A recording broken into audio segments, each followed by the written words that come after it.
Hello everyone, don't worry, you should be able to see our super duper pretty faces shortly. I'm here with Jonathan. Good to see you again, friend. Dr. Jonathan Pritchett is the Vice President and a Professor at Trinity College of the Bible and Theological Seminary. That was a long sentence. Many of you know him as co-host of the Trinity Radio YouTube channel with Dr. Braxton Hunter, whom I also had on the channel before, and link to that video is in the description box below. Now, Jonathan is a smart Bible professor, and when I saw that we share the same approach to the whole turn the other cheek part from the famous Sermon on the Mount speech by Jesus, I wanted to bring Jonathan on because he unpacks it very nicely. But before we start, let me just read the passage that we will be discussing. Matthew chapter 5 verse 38 through 42. You have heard it was said, an eye for an eye and a tooth for a tooth.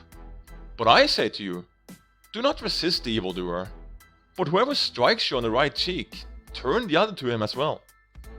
And if someone wants to sue you and take your tunic, let him have your coat also. And if anyone forces you to go 1 mile, go with him 2. Give to the one who asks of you, and do not reject the one who wants to borrow from you. Alright, so, right after the lion, we are ready to get started. See you in 8 seconds.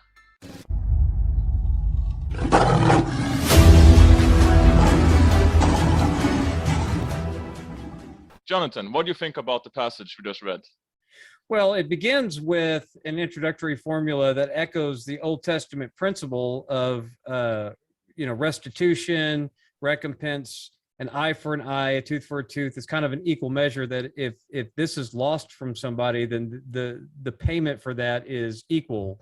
So if you cause someone to lose an eye, it's going to cost you an eye, tooth for a tooth, and so forth. But what's interesting is, instead of saying something like it is written, his introductory formula is you have heard it said. So whenever Jesus says it is written, he is going, and his comment's going to be what you could consider a proper exegesis of the passage, a proper interpretation of the passage. And so when Jesus says it is written, and then he comments on an Old Testament verse, granted, there are some, second temple hermeneutics at play, but what was valid for his day, he's going to interpret the passage properly. But when he says, you have heard it said, if he echoes a biblical tradition, but he begins with, you have heard it said, what he's going to be commenting on is, or what he's going to be evoking there is traditions that have grown up around the text and not necessarily its original meaning. Right? Yeah. And what it meant. So when he says, you have heard it said, an eye for an eye and a tooth for a tooth, then he follows that up, but I say, so it's not where he's going to be overturning anything in the Old Testament or anything like that. And it's not merely just giving new information, but it is kind of a rebuff to traditions that have grown up around these kinds of passages. So it's almost like a divinity claim, if you understand what I mean. Yeah. It's, well, that's when he says, and it is written, and he starts talking about an Old Testament passage, that what he is doing is he is going to be giving you the proper understanding of what that meant. Even when, and this always comes in what's called a challenge riposte, which is kind of a public contest where the Pharisees would try to catch him on something, right? And then he will say something like, it is written, and he will quote a Bible verse, and then he will expound on that as if, yes, this is the original meaning of this, and you've moved away from it. And so he'll win the contest, and the crowds will all be dazzled by what he said versus what the Pharisees are peddling. Same way when he's preaching, there's a lot of traditions of men, Jesus talks about that in Matthew's gospel. Yeah. And how the Pharisees have kind of gone off the rails with this stuff. And so when he says, you have heard it said, he's not directly interpreting the passage. What he is doing is, you have heard it said. He's saying, what have people said in regards to this passage? And that's what he's doing, because he says, you've heard it said this. And so that's going to evoke in the audience all the traditions that have grown up around. And then he said, and it is an authoritative claim. He says, but I say, it's not a rejection of the original text. It's a rejection of the traditions that grew up around the text. Because he didn't say you've heard it written, but now I'm saying, no, he says you've heard this said. So what have you heard said about this verse? Everything you've heard said about this verse is probably wrong. So what I'm telling you is the original intent, and he's right. I mean, it would be, the law code is clear in Leviticus about, and a lot of it's what we would call case law, right? It's examples. If this happens, you do this. If this happens, you do this. Well, if you have a principle of eye for an eye and tooth for a tooth, losing a tooth, losing an eye, losing a life, those are all way more serious than just getting embarrassed because somebody popped you across the face, right? Yeah. And so don't be abusing God's holy law for Israel because your pride's hurt. Yeah, exactly. He says there's another way to live. Yeah. And because Israel, and of course, Jesus' whole earthly ministry is calling Israel back to the covenant because they've moved so far away from it. He's like, there's a better way to do this. And this is what I'm going to tell you now.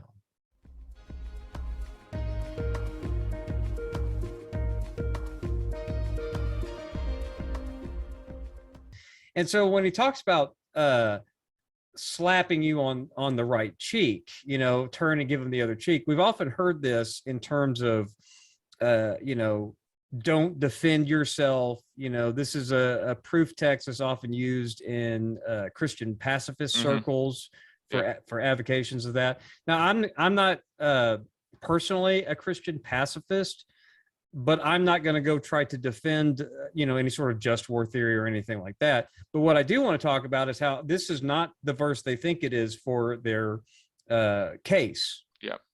I don't think it means what you think it means. Yeah. So whatever you think of their case is fine. I don't much care. I don't consider agreeing with me on, pacifism or whatever is all that important. But what is important is understanding the text in its context. Yeah. And so there's been traditions that come around this, and you'll see that later on in the passage as well, that when he talks about slap, rapitse, and it's talking about the palm of your hand. And we know that it's talking about striking the cheek, right? It's not like other ways it could be used as like striking something with a rod or whatever, but this is not talking about getting hit with a piece of iron. This is pretty much its basic usage of being slapped across the face, usually struck with the palm of your hand. And while we will associate that with physical violence, in the ancient world, that's not really a form of violence so much as it is a form of shame and humiliation. You're trying to humiliate or embarrass somebody with that, right? Yeah. You can interpret it as violence, but that's not that misses the point. The point is, if I were to slap you in public, you and I are among the very few Christian apologists in fairly decent shape, but I still don't think that if I just kind of smacked you, I think I would embarrass you. You'd be embarrassed more than you would be hurt by that. You see what I'm saying? Oh, yeah, I don't think that I'm going to knock you to the ground by slapping you across the face. I mean, you can handle yourself. But what you might see in front of all of these people, if we're in a crowd, is that you would be embarrassed and you would want to do something, right? What Jesus is talking about here is, if you're echoing a legal principle, what Jesus is talking about here is, if you're losing an eye or you're losing a tooth, or losing a life or something, maybe that's going to the Jewish law courts and having this matter settled. Okay. Yeah.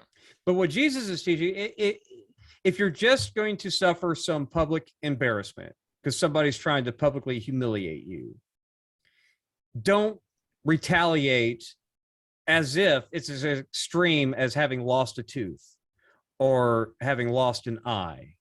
He's just saying, you don't need to do all that. And we also know that he's talking about this because he's talking about if anyone would sue you to take your tunic. Okay, someone wants to drag you in front of the courts because they want your tunic. Jesus is just like, just give it to them. Just give it to them. Don't go through the hassle of all this over a coat. I mean, you may lose anyway. You don't know why. We don't know why they would sue you over this, something like a coat, because it's pretty trivial, right? Yeah, so just if this is what they're after, just give them your shirt. You don't need, you need to live a different way than these people who are doing petty things. Yeah. Like it's petty to just slap somebody. It's petty to sue somebody over a jacket, whether they're even, if they're in the right, okay, you owe them the coat, but even if they're in the wrong, okay, but they want to drag you into this big ordeal over a coat, just give it to them and give them their shirt also. That's because, especially if they're in the wrong, right? What does it say about you and your character? You know, this is in the Sermon on the Mount, kingdom principles, you know, a new kind of ethic for the covenant, you know, as a returning to its original thing. It's like, this is petty. So be above all that, you know, and you'll demonstrate this kind of ethic, this kind of all engulfed in love, really, that, okay, here's not just my coat, but here, take my shirt. And then if they want you to go the distance with them by force, say, hey, I'll double this. Yeah. Right. And then it talks about charity, giving to people who beg and don't refuse the one who would borrow from you. You know, if somebody wants to lend you something, let them have it. And then you don't be the guy who, if you let somebody in need borrow your coat, don't be the guy who would then go sue, right? Yeah. Over a coat. You know, if I give somebody so I have this thing that, you know, I try not to put my friends in any kind of debt, which is why I have a principle that unless it's like super important and, you know, I don't want to lend my friends money, right? No. I love my friends, but unless they're like in a real bind, like life or death, I want to be able to give to my friends and not have them feel indebted to me. Yeah, right. Agreed. And so like, unless my friend is like needs $5,000 in bail money, if he didn't do it, I'll put up the bail money. If he deserves to be in prison, you know, if it's Braxton, sorry, buddy, I'm gonna let you sleep in there. Not that he would ever end up in jail, but you know, I'm just saying. But I mean, unless it's super important, I don't want to indebt people to me. No. So if I'm giving, I just if you need this more than I do, God is taking care of me. So I'm not going to go back and sue somebody for a coat, because then that makes me as petty as the person who wants to sue you over a coat, right? Yeah. And so the same thing, don't run to the law because someone embarrassed you in public with the slap across the face, right? Now that has nothing to do with defending yourself if somebody punches you, because a balled fist, you know, and assuming they're throwing a correctly thrown punch, that can do some damage, and they're out to get you, and that's an attack.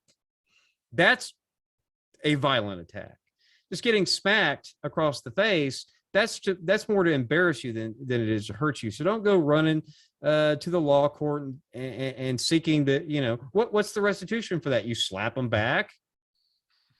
Who cares, right? Yeah. And so really what it's about is about, don't be so small that you're going to let something like that kind of minor injustice, you know, drag you into this huge ordeal. Be a bigger person and just get over it, and don't retaliate. That has nothing whatever to do with being punched in the face.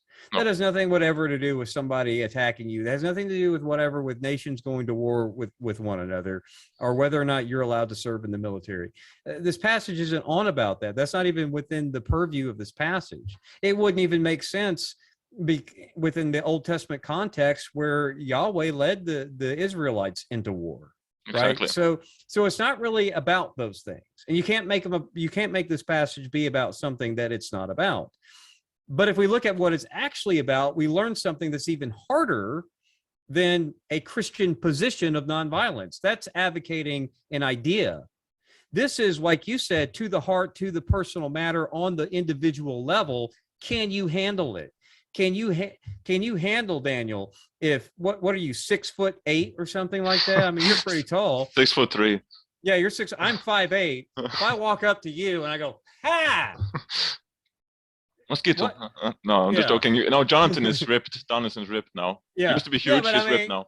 But really, I mean, if somebody like me walked up and slapped you, what are you going to do? What are you going to do to retaliate? I mean, you could, I don't, there's really nothing in this passage other than the fact that you should be a bigger man.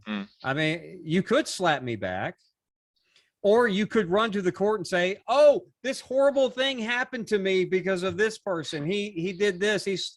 And you know, I want recompense for this.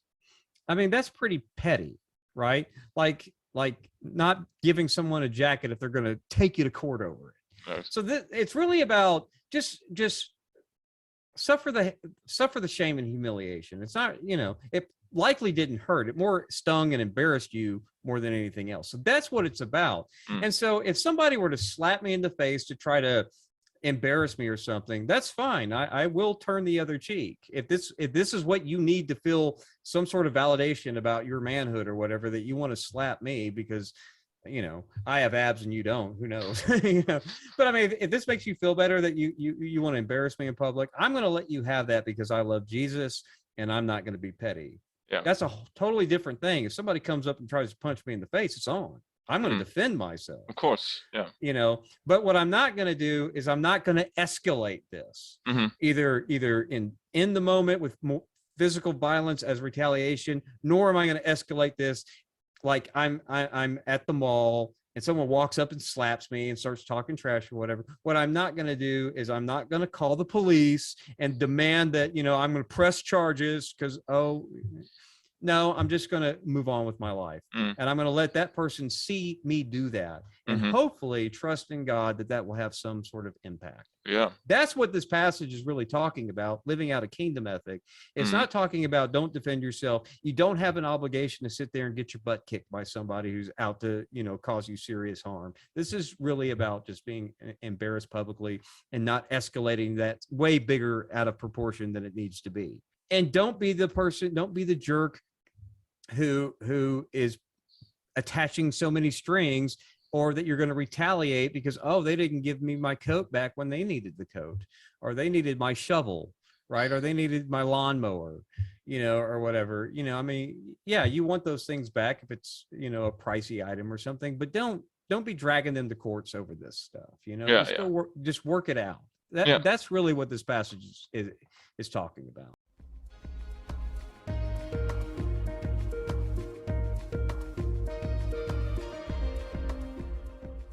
And Jesus, his life and death and resurrection, you know, he tell in a different gospel, Luke, you know, he opens the scriptures to the disciples on the road to Emmaus, and he says all of that is about me. He says in John 5, you know, you've heard from Moses, but Moses was speaking about me. It's not just Jesus fulfills this prophecy here and that messianic prophecy there, but Jesus's life, and this is the whole point of Matthew's gospel, is to recapitulate the history of Israel within himself. He himself exegetes the Old Testament because they all talked about him. And so theologically, some people have a problem with that, but you know, certain people say, well, this is not about Jesus. That's to miss the point.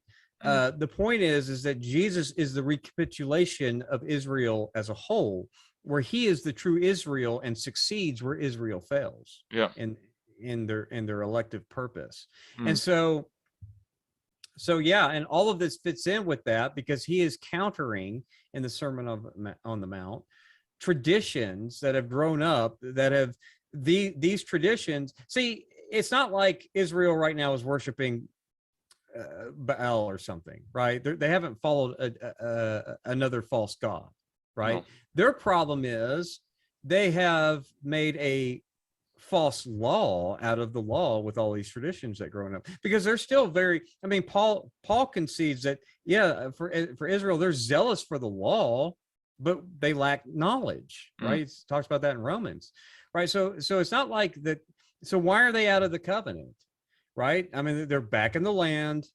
They're back doing the temple cult. All of that's going on. What's the problem? Why are they so far removed from Yahweh in the first century? Well, a lot of that, I mean, not all of it, but a lot of it has to do with the sin of hypocrisy. And that's why Jesus later in Matthew chapter 23, he hammers the Pharisees, woe to you, hypocrites, scribes and Pharisees, and he talks about how, I mean, yeah, you're going to go tithe every jot and tittle of your spice cabinet, but you're not going to do the weightier matters, because all of this stuff has clogged up and has caused them to sin and be in violation of the covenant. Not because they're worshiping a false God, but they're still worshiping the right God wrongly and in such a way that is what we would consider heretical and perverted, to where it's not recognizable to Yahweh anymore. Yeah. And so Jesus has to call them back to the covenant, because they're not even following the law that they claim to be zealous of, because they've built up this whole set of traditions around it that makes it unrecognizable to Yahweh.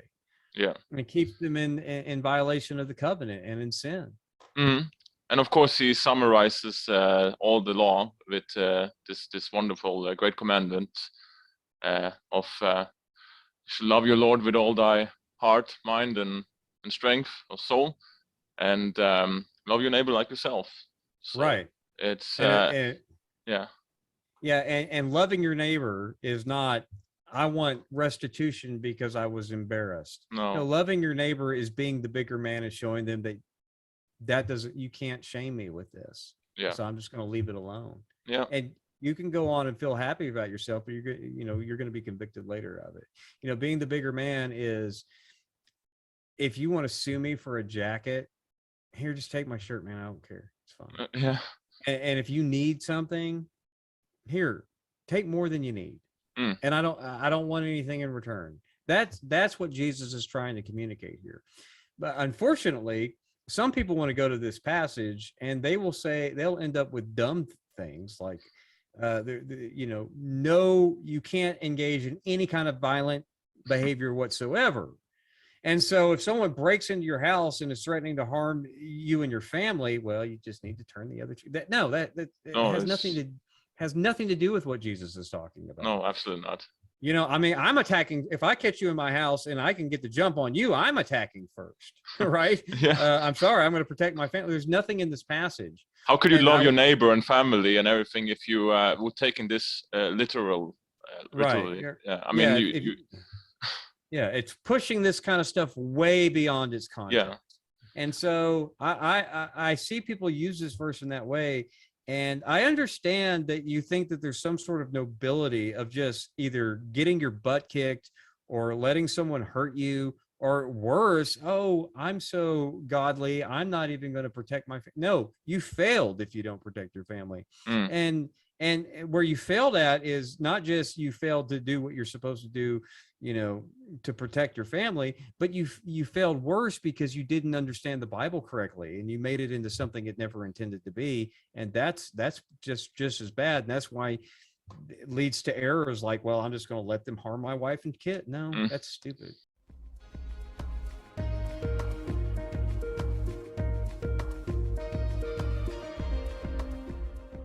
I think also this words from Sermon on the Mount had a big impact and was one of the big reasons why Christianity basically spread and took over 2/3 of the Roman Empire in 300 years, just because it's such a profound way of working from the inside out without using the sword. It's it will leave an impact on the people that weren't Christians to see this and experience this. It's so unusual from what they have seen before. Yeah, and of course the underlying principle there, once you realize that it's about shame more than it really is about violence, because I mean, you're not too hurt if somebody smacks you, just kind of a slap. Once you realize more about shame, it goes beyond just thinking about getting slapped. Think about when people try to embarrass you with rhetoric, right? With words, try to one up you, try to say something to tear you down to lift themselves up or whatever. Well, I mean, we have people who will take other people to court over words, right? In our day. Yeah, it's true. Because they feel like they were embarrassed or something. Don't give them power. No. Don't give them that power. You know, Jesus was humiliated and shamed, even beyond the pain of a crucifix. You know, Oh, yes. to be hung on a cross naked, exposed, cursed in the Jewish tradition, you know, mocked. Yeah. In addition to the physical pain, the shame of the cross Oh, yes. in that in the first century was worse than even the physical pain, because honor shame dynamics is kind of the guiding principle, you know, for the ancient world.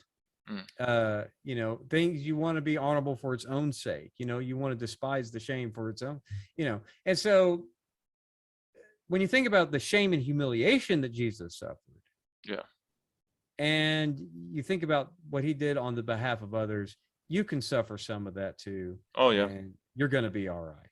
You know, we are not focusing enough of, I think today, of the shame and the psychological pain that Jesus had, you know, because now we are covering his the private parts, we are covering with like a cloth or something, but no, they were naked and they were hanging there for hours. They had to go to toilets, and they were people walking by and spitting on them and pointing, laughing, people you know, people you don't know. It's really much worse than we are really capturing it in movies and paintings today. Oh yeah, it is the most. That was the most humiliating way that they could kill you. Yeah. Right. I mean, if you think about it, I mean, it would be one thing if Jesus was just beheaded.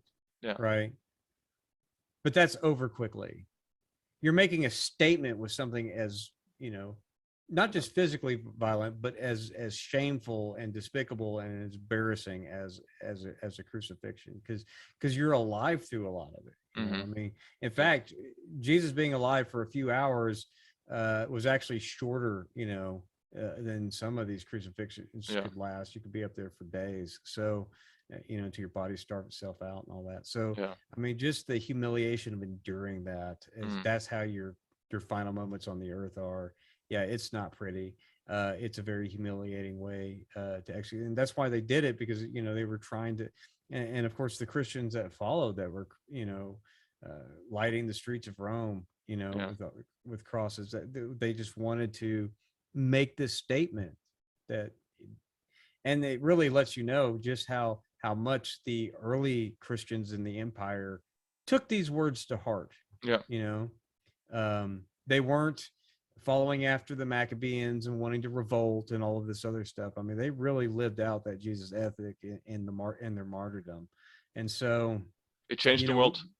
Yeah, and it changed the world. That's the thing, and it changed the world. This whole Sermon on the Mount, like you said, love God and love your neighbor, is other and outward oriented, not self-oriented, right? And that was world changing.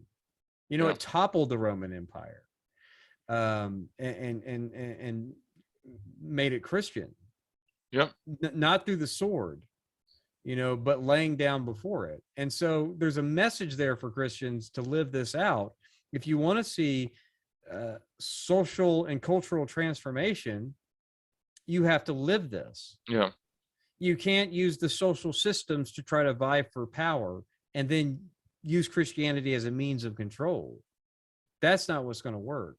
What's going to work is living out that as a witness of the power of what Jesus has done through the Spirit in your life, and that attracts people to the faith. You know, that's true. And you can't, and you can at least just. It starts with you, you know, and your circle and the people around you. You know, if you do your 10, 20 people in your circle, and each of them do their thing in their 10, 20 circle, and it expands, and it changes the world. And this is what happened in Jerusalem 2,000 years ago. So, yeah. That was Jesus's strategy, you know, Jerusalem, Judea, Samaria, and the evermost parts of the earth. Start with you. Yeah. Change you and your circle and move outward into the world. That's kind of the you know, you can do that individually. You can do that, you know, from a mission standpoint from your church, you know, meet the needs of those in your area first, and then move out, and then to the evermost parts. And that's how it grows. Yeah. And then people take that message and move outward with it. Gonna plug anything? Before? Oh yeah. If you want to learn formally, you can always go to our seminary, Trinity Sim, TRINITYSEM.edu. We are a global seminary, all of it online. If you want to get a formal degree, if you want to learn informally, if you want to watch a channel almost as good as this one, come watch Trinity Radio on YouTube. We also have Trinity Radio Extra. And if you're interested in health and fitness and stuff, you can come to another YouTube channel that I have called Theology Geek Fitness. And I'm on Facebook and Twitter at JD Pritchett on Twitter. That's awesome. Say hi to Braxton for me. And will do. Yeah. God bless. All right. God bless. Thanks for having me. Thanks for coming.